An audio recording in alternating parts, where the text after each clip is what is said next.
Доброто на всички, за да не губим твърде много време, да остане в рамките на 15-те и 5 професорски закъснени. Добре дошли на всички, радвам се, че много повече хора са се записани. От друга страна, съжалявам, че не се дойдоха всички, в момента тук не присъстват всички, които миналата в тази. Обяснимо е. Надявам се все пак да имат време да размислят. Много нови хора се записват също така и сега да размислят много от те, разбира се. Проблемът не мисля, че ще започва с проблема. Решението за момента е тази зала. Няма проблем. Това не е училище. Очевидно видно за всички. Алтернативното решение доктор Агустина Русева беше пуснала запитване в общината с няколко алтернативни варианта на училищата в региона, от които отговори едно само, но училището наистина е разкошно. Аз ходих миналата седмица, хванах S-бана от Изартор и за 20 минути бях там. Това е Трайхан. Училището е на 3 минути бавен път пеша от спирката на S-бана. Той е чисто ново, с обзаведен с веблан, с мрежи, с не знам какво на страхотно обзаведено, с чинове за всяко дете, с толчета, още е училище. Но, за съжаление, понеже директорът на това училище е директор кампус съвместителство, е директор на новото училище в региона и просто физически няма времето да седнем да направим договор. Иначе училището работи, децата учат. Говорих с хаусмейстера, той тук не е важен. Той също няма против да ходим там в събота, защото някой просто трябва да чисти след това. И това, което тя обеща обаче, е след нова година да се преместим там.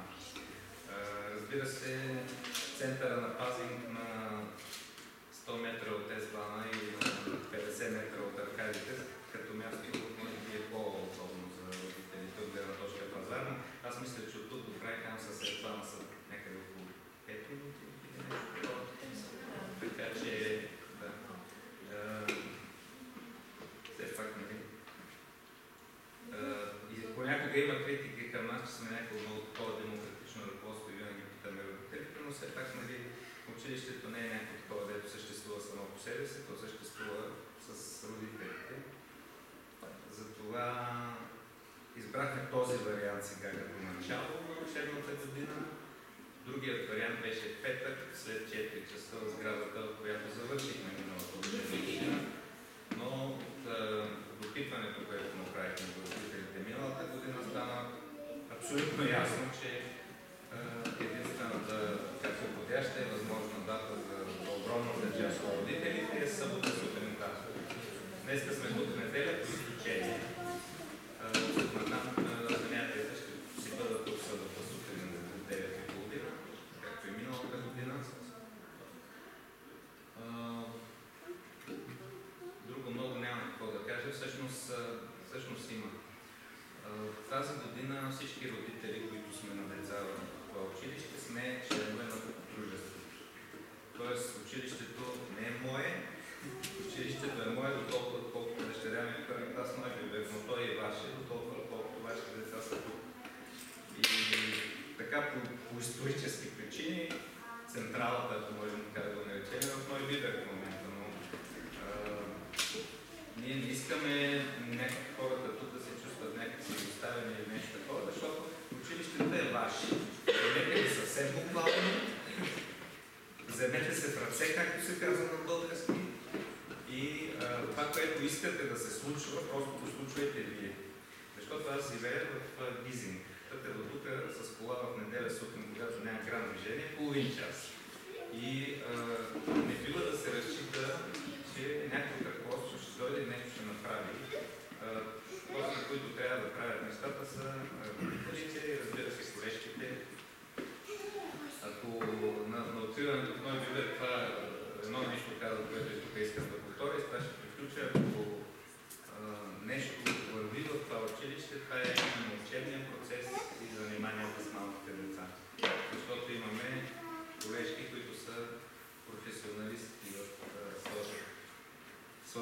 образование и отделят време и в петък вечер, и в събота сутрин, за да се занимават с нашите деца и да им покажат колко е хубаво в България, да допълнят информацията, която се надяваме и вие да им давате в семействата.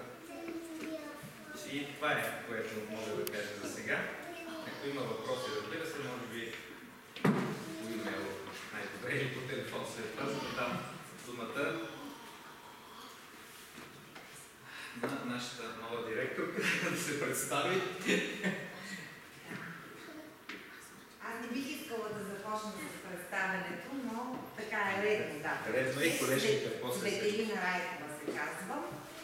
Учител съм с 18 годишен стаж от България.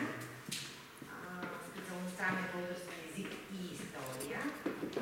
И защото българското училище в чужбина няма значение къде се намира, съм директор на училището в Аугсбург и мога да твърдя, че съм един от неговите създатели преди 3 години. Толкова за мен. Аз не съм важна. Днес по-важни са децата. И аз искам от името на всички учители да приемете нашите извинения, че започваме малко по-късно и за компенсация. Имате не една питка, както на 16 септември, а имате 2 питки. Така. И защото господин Цеков е председател на сдружението, но не е учител, а аз, Росица Каркова, Нели Чакър и Мария Карасянова сме учители, аз пък ще кажа друго. Това е училище. Защо е училище? Защото имаме деца, което е най-хубавото. Имаме си звънче, което след малко ще зазвъни. Имаме си менче с вода по стара българска традиция, за да върви на дечицата по вода. И си имаме всичко останало, което ни трябва, а то е вътре в нас. Така че може временно да сме днес в тази зала, която е танцова, но пък си има предимство, защото след часовете ще си тропкате борца и народни танци. И това е временно решение. Но училище има и ще има. И поздравявам вас, мили родители, за решението ви, че избирате да учат вашите деца и български език, макар че живеем в мобилния 21 век, където може да изберем къде да живеем.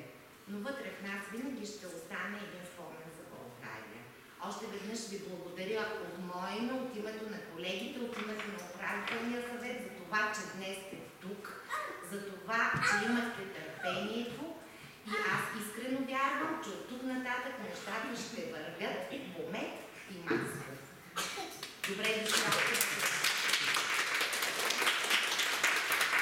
Исках само да кажа една дума, защото това беше важно, го пропуснах, за което се извинявам. Искам да благодаря на Силвина и на Пабло. Ето е Силвина, те са собственици на това танцово училище, в което ви препоръчвам да се запишете, аз ще го направя. И благодарение на тях изобщо имаме това място, където да се съберем. За мен е чест. И сега, преди да започне днешния урок, защото си е първи учебен ден, трябва да има урок. Но той ще бъде много интересен, защото е за всички. За малки и за най-големи. Тук ще стане дума и какво знаят вашите родители за България, какво сте научили вие от миналата година с госпожа Каркова и какво пък ви предстои да учите. И защото винаги първия час започва с звънче, ето, ние забиваме нашите звънче и започваме първия си за днес урок, който е наречен, господин Цеков ще ми помага, Легенда за България.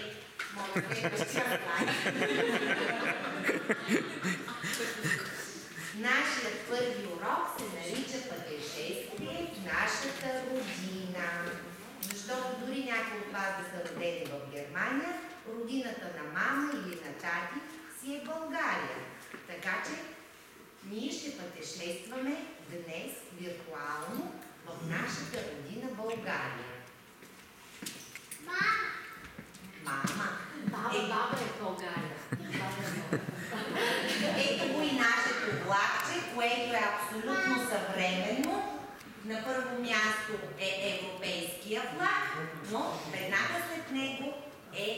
бутончето съзнанията ни за България.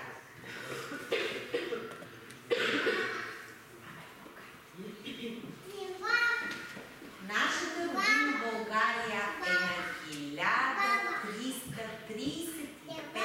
години и малко от днешните държави в света имат толкова дългогодишни богата история.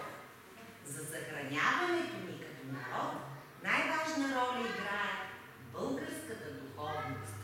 Духовността на българина е заключена в силната му любов към родния език, родната история, родната природа, традициите и християнската вяра.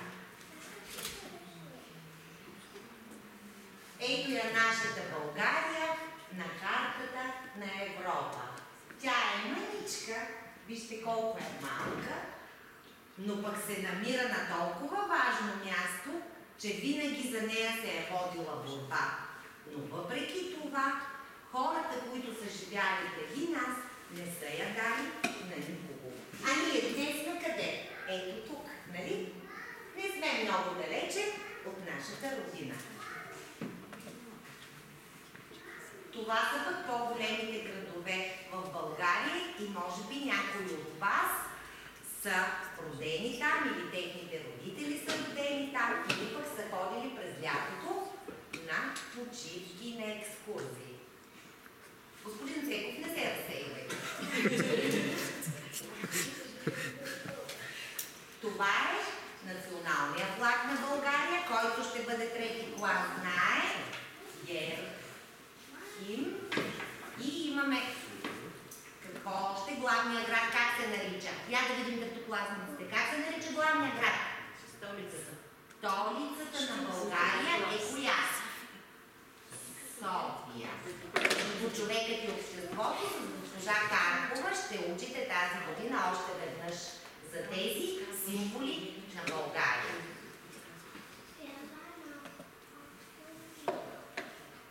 И понеже тръгнахме с флагче към България, ето кои са нашите спирки. Първа спирка е българският език, втора спирка българската литература, трета историята, климата, природата и българските традиции. Следващ слайд, моля. Ето я първата спирка, българският език, защото за да има народ, той трябва да има писменост. А писмеността не може да съществува без азбука. Кой е създателя на славянската азбука? Хайде, не се притеснявайте. Светите братя Кирил и Методий. И така е изглеждала първо нашата азбука глаголица. Но след това един от учениците на Кирил и Методий е направил нашата кирилска азбука. Тя е създадена от Климент Охридски. И ето така изглежда днес нашата азбука, които някои от вас вече знаят, а на други предстои да научат в следващата година. Колко букви има българската азбука? Я да чуем мамите и татковците знаят ли колко са буквите в българската азбука? Изчакайте малко да чуем. Добре, господин Цеков, подскажете. 31. Моля? 31 ли бях? 30. Следващия слайд ще ни подскаже. Домашно за следващия път. Другия път. Да, това ви е една весела азбука на госпожа Карпова и на учителят, който ще поеме предучилищната група. Ще поставим за задача и с помощта на музикалния ръководител да научат песничката за азбуката. За съжаление не тръгва техниката, понякога си прави лошо. Ето, днешната азбука има 30 букви. И знаете ли кое е интересно? Че нито една азбука няма като нашата буква и крак. И едно от правилата, които ще научите в училище, когато учите българския език, че в български език думички с и кратко в края са само думичките за множествено число. Тоест, когато казваме много, тогава пишем и, а когато казваме един, пишем и кратко. Герой. Знаете ли какво е герой? Знаете ли? Знаете. А герои? Герои сме всички ние. Много герои. Следващ слайд.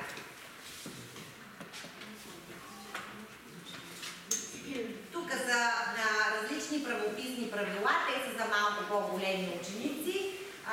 Ако родителите искат, могат да проверят себе си, но сами няма да ги изпитваме, за да не вземат пък да избягат, ако се оплашат. Затова само да си припомнят, че азбуката са много важни буквички в българската азбука и че трябва да си правим проверка.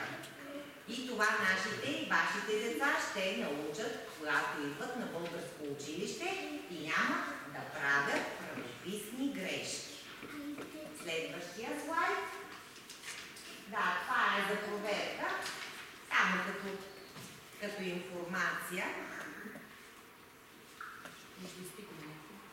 Да. Втората ни спирка е българската литература. Когато един народ има вече букви, когато има писменост, той създава литература. Литература означава учене от книгите. Значи вие ще имате учебници в училище и имате учебници, но има и книги, които ни учат на още повече неща, отколкото учебниците.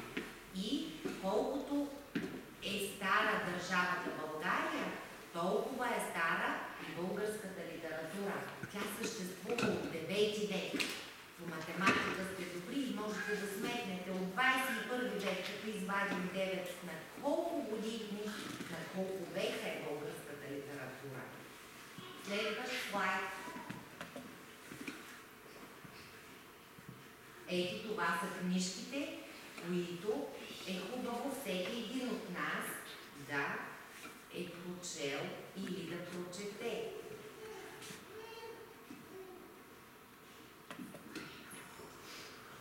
Този знаете ли кой е?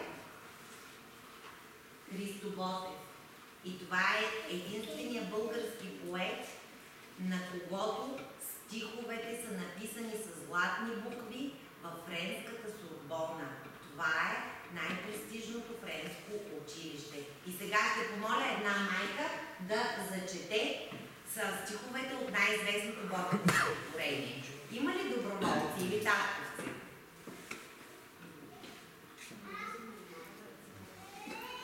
Посочете се ви някой.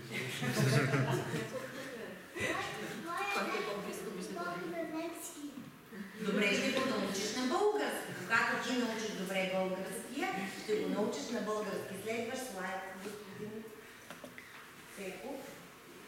Другия автор е Иван Вазов. Той е написал много хубави стихове за България. Следващия известен писател. Ако искаш, мога и да го прочета. Аз тук го виждам добре. Не, за да не, добре. Защото децата са по-мънички. Добре. Това им предстои. Не знаят просто какво им предстои. Okay. И това е един от най-известните български писатели, но това държа да го прочета, щом родителите се притесняват. Част от разказана Йордан Йовков, песента на колелетата. Мъдрец наистина беше Сария Шар.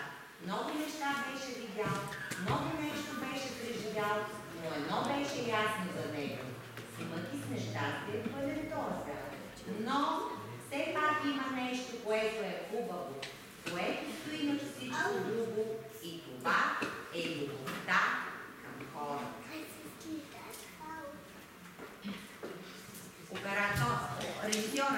Режисьор, чакай, че така.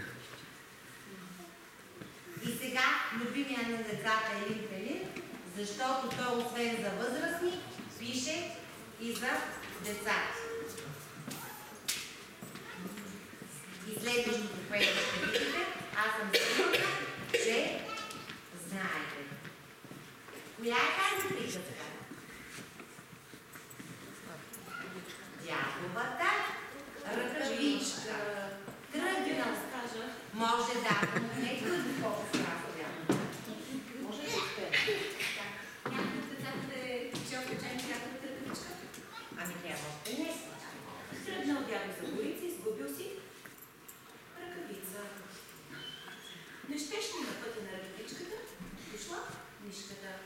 Каква хубава ръкавичка. И си помислил, че в студената гора, през зимата може да си направи къщичка. И влезнал в къщичката вътре. След малко обаче от гората, скок с скок висок, дошъл Зайко Байко. Тогава Зайко Байко видял топлата ръкавичка, почукал и казал чук. Кой живее тук? Тогава, кой вече бил влязъл в ръкавичката? Мишката. И тя казала, аз съм мишкица Гризана. А ти кой си? И Зайко Байко казал, аз съм Зайко Байко. А много ли да влязат навътре? Вътре пойдем да се стопля. И мишката казала, да, разбира се, заповядай. Станали двама. След малко обаче от гората, с бавни нежни стъпки дошла лисичката Мичка. И казала, каква хубава ръкавичка, таква къщичка за мен. И почукала на вратата. И попитала, чук, кой живее тук? И тогава мишката казала, аз съм мишчица Гризана. И Зайко Байко, а ти коя си? Лисичката казала, аз съм лисичка Копичка, ще ми пуснете ли мен на топло? Тогава те казали, добре. И станали колко? Един, двама, станали трима. Мишката, зайчето и лисичката. След малко влезнали вътре и след малко обаче от гората се появила баба Меца, която била много голяма и огромна. Появила се баба Меца с тежки стъпки, почукала на вратата и казала с един дебел глас, чук, кой живее тук? И отвътре мишчица Гризана казала, аз съм мишчица Гризана. След това се обадил Зайко Байко, аз съм Зайко Байко. След това кой се обадил? Обадила се лисичка Комичка и попитали, а ти коя си? И тя казала, аз съм баба Меца. И те казали, колко си голяма, ще те пуснем да влезеш при нас, но да обещаеш, че няма да мърдаш, защото ми става много тясно. И приказката, според българските книжки, може да дойде и Кунчо Вълчо, може да дойде и Великанчо Търколанчо, а ние ще продължим до тук, защото да продължим нашия урок по-натам. Колко животни влезнаха в приказката по моя разказ? 4. Това беше мисленцето, Зайко Байко, Кума Лиса и баба Меца. Ще се радвам да я научим още веднъж и да я изиграем театрално. Благодаря много.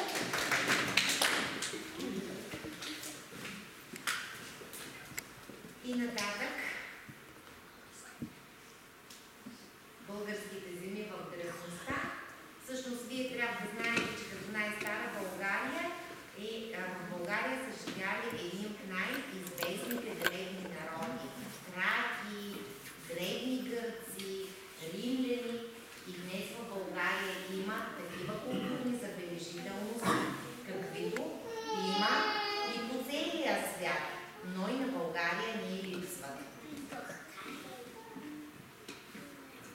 А в България е живял и най-известният певец, госпожо Карастоянова. Кой е най-известният певец в древността? Те са Орфей. Орфей, да. И когато Орфей свирал на своя арфа, всички притихвали. Следващия слайд. Свирил на арфа. Да. Ето как е създадена българската държава. Дошли българите на брега на Дунав през 684 година със своите коне и им харесала тази земя. И тогава те победили византийците и основали държавата, която тогава нарекли България и днес тя все още се казва България.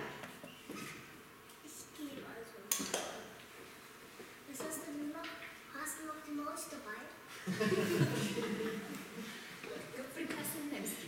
Да. Господин Цеков, ако искате малко по-бързичко, можете да ни включаваме децата, защото те са по-малки. Това е един от хановете на България, при когото България е станала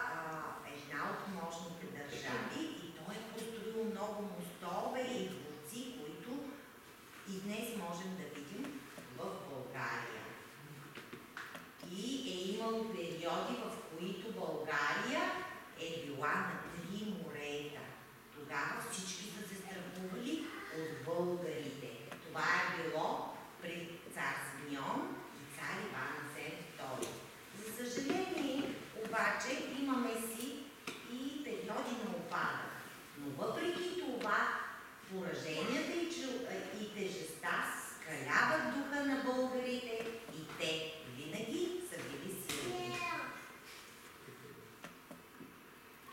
Значи няма повече да говорим, само дайте господин Цеков, че тя е дълга, да не отекчаваме повече децата. Ще видите интересни снимки от България, от българската природа. В България има 4 сезона и всеки е красив. Има есен, има зима,